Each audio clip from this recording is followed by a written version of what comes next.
It's a story about the Vatican and the aliens. And because it looks like, of all the religions, the Vatican seems to be really making an effort to come to grips with this phenomenon. They basically, what they did in the 500 years ago, 400 years ago, is they mixed up with the church made a dogma, a religious dogma, out of scientific facts. Basically what's the shape of the solar system, is the Earth the center of the universe. And even though the Bible doesn't talk about this, they somehow took the Ptolemaic theory of the Earth as the center, as if it was a religious dogma.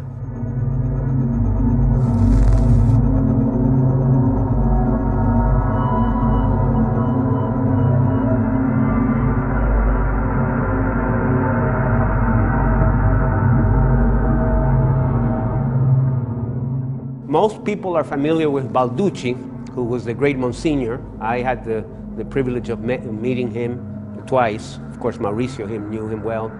And he was a great guy. He was the Roman Catholic exorcist, the Vatican exorcist. And then he became the Vatican ufologist, and openly so. Although he said always that this was his own views, not necessarily the official views of the Vatican. But obviously the Vatican allowed him to go and say this, otherwise he would have been censored. And believe me, when the Vatican wants to shut up someone, they do it. They don't burn them anymore, but they have other techniques. And anyway, so Balduchi was a great guy, and now he was very clear in his philosophy that aliens were not connected to either angels or demons. As you will see, there are many people that have written books. John Keel was one of them, even Jacques Vallée, where they kind of mix all these things. But Balducci said, no, these are different things. First of all, because angels and demons, even though they can materialize between places and stuff like that, they don't need machines to fly, but UFOs do. So he really believed that UFOs were some kind of extraterrestrial.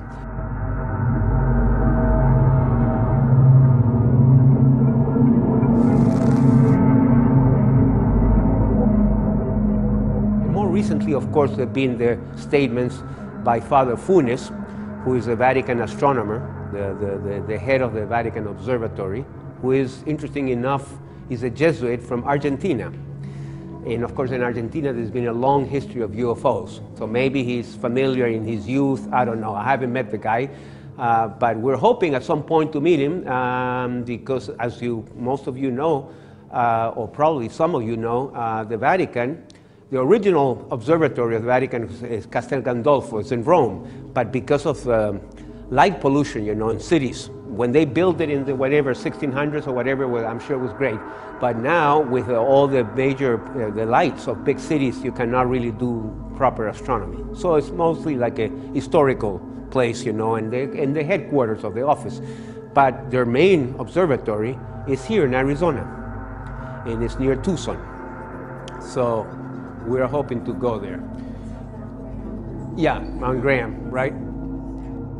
It's interesting how the Jesuits spread this information. A Jesuit contacted an Italian journalist in the UFO scene and spread a certain amount of this information, including the fact that the CIV was still the greatest intelligence in the Vatican. With what? With 100 people, a couple of Benedictine monks, a couple of nuns, and the Vatican includes millions of members worldwide. They all function as intelligence from the beginning of time. They all go to confessions. The Catholics, well, they are part of an intelligence system run by the Vatican. That's how it is from the beginning of time.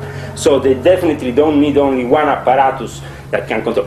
Then, if you go and study the history of the CIV, you see there is a Jesuit-based thing that is full of Jesuits. So, and then, on top of that, who is running the astronomical laboratories for the Vatican? The Jesuits. For example, in Mount Graham in Arizona, nobody asks what is happening. I can tell you what is. I can tell you also what they're doing. Now, who is spreading this? How they think? Zaccaria Sitchin met with Corrado Balducci. Who is Corrado Balducci? Corrado Balducci is not only the official spokesman for the UFO in the Vatican. You understand? This is just the front.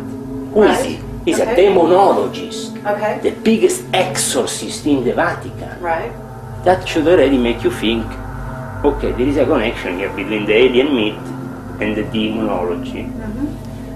Now we found also that this connection is very much alive when most of the people who have spread the disinformation regarding the alien beings have been from the time of Aleister Crowley, his followers of Hubbard or whatever.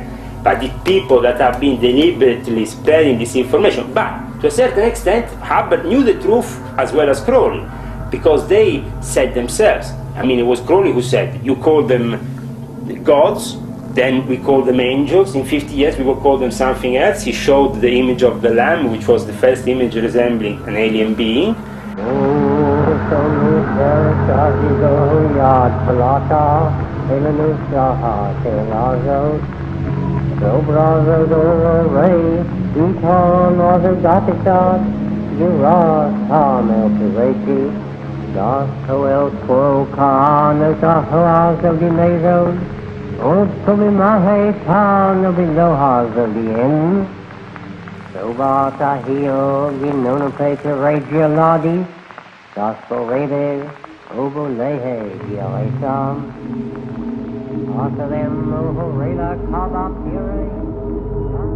They are operations regarding the evocation of genies, coming from other dimensions. So, an interdimensional door is created, is opened up. Where can these interdimensional doors can be opened up? In certain spaces, certain places, certain holy ground from ancient times known to possess that's possibility. For example, a purpose. For a example, Stargate in Iraq, for example. Just go to Mount Graham and study a bit what the Jesuits are doing up there. There is a war between the American natives, Indians, and the Jesuits since the Jesuits have tried to build this observatory. And why is that? Because the Indians have used that mountain as holy ground for thousands of years, and there is a specific entity living on top of that mountain, but on another dimension. When he wants, he can be called upon this dimension and evoked. The Jesuits, what they want to do. In the meantime, they accuse the American Indians, oh, these are pagans, what are they doing to us? So we have to do science, observe the stars. Oh, rubbish. What they're doing, they are, yes, observing the stars and the planets. Why? Because you always have to reflect above, below, whatever, you know, this rule of the Esmeralda tablets of Hermes. I don't need to go on with what is the main rule of the Freemasons, also to reflect below what is above. But it is to evoke these entities in a specific time frame, and this has to be carefully calculated. What is magic? The magic is the calculation of the arts with peculiar calculations around the symbols to evoke certain entities and have from them, if you want, certain gratifications. You can work with them. I haven't prayed in years. Last night I found myself praying for you. It knows you, it knows all your sins. You do not speak to it, it's the devil. I'm coming for you. Your name! Give me your name! God help me!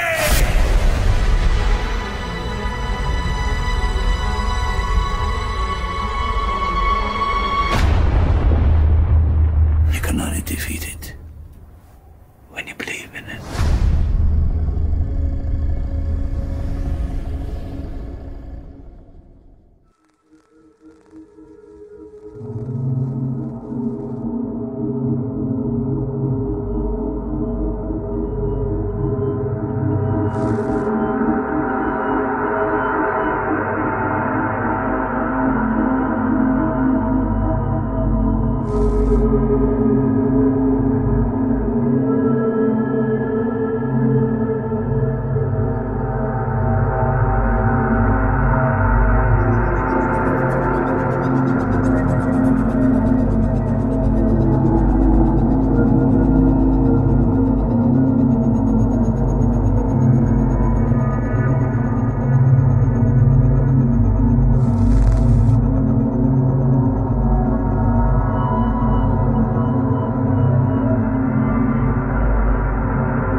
Steve Bassett, the Executive Director of Paradigm Research Group, and the Executive Director of XPAC, a political action committee devoted to the politics surrounding the extraterrestrial presence and the government truth embargo about that. The government's not telling you the truth about the ET presence, if you don't already know that. I invite you to go to Paradigm Research Group's website at www.paradigmresearchgroup.org or www.x-ppac.org and read about this issue. Read about the politics. Read about the work that's been done. Review articles. Explore an enormous bibliography, as well as quotes by people of high rank and station. You will quickly figure out there's something to this. This is real.